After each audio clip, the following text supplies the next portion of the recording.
И така, хора, днес ще отваряме яки неща, които сега си взех от дома магазина. Просто исках нещо да снимам, как отварям. Или някакви интересни бомбони, странни. Или ти да знам. Да, взех си не бомбони, не нищо за ядене. Си взех, то не е странно. Първото нещо е това. Нека да го отворим.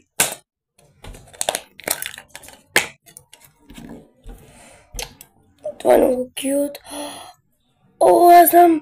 Ето тук се натиска това копченце сладкото. Аре и се падна хартия.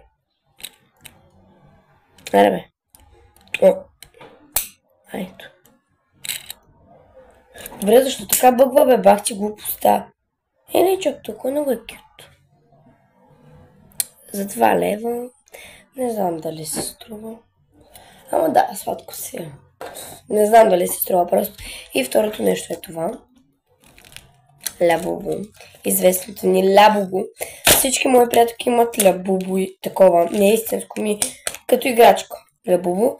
Не е истинското. Само аз нямам. Що? Защото не бих дала 23 лева за неоригиналното лабубу. Значи бих дала 500 лева за оригинала. Ама не е за тази глупост. Знаете ли колко грозно изглежда?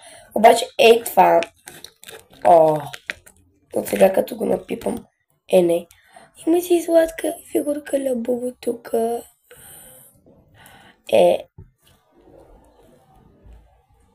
Това е много кючи. Аз, защото не искам да го цапам, ще взема само това нещо. Значи мразят ги тия топчета. Хвърлям. Да, баща ми влезе, затова го спря видеото. Ще да ме пита какво е това. С парите, които взех това, бяха на тати. Добре, и да. В смисъл, аз не искам да го цапам, да. Те топчета ги хвърлям, не ги харесвам. Слагам си го вътре. Не, всъщност и тук ще е. Да спинка. И се го слагам тук горе.